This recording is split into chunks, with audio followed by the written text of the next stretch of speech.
मैं Radhe Shyam ward number 4 से हूँ और देवलाल पार्क में यहाँ घूमने के लिए आते हैं ना सुबह बुजुर्ग आदमी, और उनके घूमने का कोई व्यवस्था सही नहीं है। ईंटें पड़ी हैं और डांगर पशु यहाँ बाहर से आके यहाँ बैठते हैं, सारी गंदगी कर देते हैं, कोई सफाई की व्यवस्था नहीं है, ना ही कोई पेड़ पौधे की संभाल है यहाँ। आप अधिकारियों से मिले इस बारे में? कोई नगर पालिका अधिकारियों से इस बारे में कुछ कहा? कई बार अधिकारियों से मिलने की कोशिश की है, कोई कहता है ग्रांट आ चुकी है, अभी कार्य चालू होगा, और उसके बारे में कोई सूचना है ही नहीं। एक बार तो ये लैट्रिन और बाथरूम भी बने थे, उस टाइम सुधार हुआ था कुछ? वो बना के छोड़ दिए, कोई आदमी कोई संभाल आता ही नहीं। बाहर के आदमी आके यहाँ दारू दूरू पीते हैं। अच्छा। और यही डंगा खिला के चले जाते हैं। सुबह आते हैं, पटरी सारी है ना गंदगी की भरी होती है। अच्छा। और हाँ, और ये ईंटें पड़ी हैं इसके अंदर, पड़ोस के अंदर जो दुकान वो बनी थी बराबर में सड़क, उसकी वजह से है ना बाहर जो पड़ोसियों ने सबने ईंटें डाल रखी है। घूमने का कोई व्यवस्था सही है ही नहीं। बुजुर्ग आदमी रात को आते हैं, ना लाइट की व्यवस्था ना कोई और, सड़क के ऊपर डंगर पशु यहाँ गौशाला के घूम रहे हैं, और कभी किसी को मार दिया, बच्चा है, छोटा है, बड़ा है, बुजुर्ग कोई भी हो, तो उसकी व्यवस्था होनी चाहिए। जागरमल कौन सा वार्ड है आपका? 4। अच्छा। परवाड़ा बनबोरी रोड पे जो पार्क है, इसकी बिल्कुल खस्ता हालत हुई है। ना गेट टूटे हुए हैं, दीवार भी टूटी हुई है, ना इसमें कोई पानी का प्रबंध है। पार्क की बिल्कुल भी कोई मरम्मत वगैरह का कार्य नहीं हो रहा है। कृपया करके इसका कार्य करने का पशु वगैरह घूमते थे का काम किया जाए। Mahendra Singh ward number 4 Banbor road. Devlal park के नाम से जो पार्क है, नहीं इसकी कोई सुविधा नहीं है। ईंटें पड़ी हुई है, पड़ोसी ईंट डाल रखी है, कचरा गिरा हुआ है, हमारा पशु आते हैं, पशु बच्चों को मार देते हैं, कोई गेट नहीं है, कोई पानी की सुविधा नहीं है। इसलिए कृपया करके पार्क का सुधार किया जाए। आप अधिकारियों से मिले इस बारे में? अधिकारी से मिले, अधिकारी बोले गारंट हुआ है, अभी लगा देते हैं। कम से 1 साल होगी, बार यही कहते हैं गारंट हुआ है, अभी लगा देते हैं। कोई सुविधा नहीं है, कोई लगाता नहीं, गेट टूटे हुए हैं।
नमस्कार चेयरमैन जी। नमस्कार। एक सरेरा रोड पे देवलाल पार्क है जी, नगर पालिका द्वारा उसकी सुध नहीं ली जा रही, इस बारे में आपका क्या कहना है? ऐसे नगर पालिका द्वारा इसका 27 लाख रुपए का सुंदरीकरण का टेंडर लगाया गया है। अच्छा।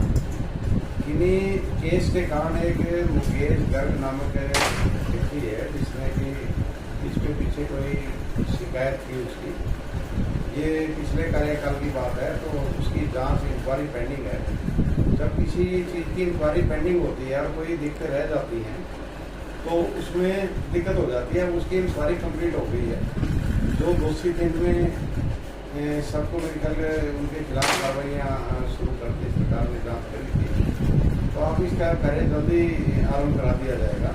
मेरी अधिकारियों से बात होगी, तो उससे इसका पार्क का कार्य आरम्भ करा देंगे। उसकी दीवारें टूटी पड़ी हैं, गेट भी टूटे पड़े हैं, लोगों ने अपनी ईंटें रख रखी हैं उस पार्क में, सफाई व्यवस्था कुछ भी नहीं है। इस बारे में क्या, लोगों ने इसको खेल का स्टेडियम बना के रख रखा है शाम को, इस बारे में क्या कहना है? देखिए, चंद लोग होते हैं जो विकास में बाधा बढ़ने का कार्य करते हैं। तो पीछे भी मैंने करा था प्रयास, भैया आप लिख के दे दीजिए। इंक्वायरी चल रही है, तो आगे इंक्वायरी जब हो रही है, जिस काम में इंक्वायरी हो रही है वो तो होता रहेगा, इसकी वीडियोग्राफी करके स्टार्ट करा देते हैं। लेकिन वो पुनः कई बार देखा है नगर पालिका के अंदर आकर अधिकारियों पर दबाव बना रहता है तो ये तो एक सार्वजनिक काम होते हैं जो सबके काम आते हैं। इस तरह कामों में विकास कार्य होता था, किसी को नहीं आना चाहिए। चलो अब उसकी मंशा भी पूरी हुई, जो होना था वो भी हो चुका और कार्य जल्दी आरम्भ होगा। और जहाँ तक लोगों की ईंटें रखने की बात है, खेत का निश्चित रूप से जब कोई संभालने वाला नहीं था, संभाला भी जैसे इंक्वायरी के कारण सारा काम बीच में रुका हुआ था। अब जैसे कार्य आरम्भ होगा तो एक सुंदर भव्य पार्क बनेगा। समय आपको कब तक सुधारीकरण का कार्य शुरू हो जाएगा? बस जल्दी, लगभग उम्मीद है कि हम आज होगी 1 तारीख के आसपास से शुरू करवा देंगे। Thank you. हफ्ता लगेगा।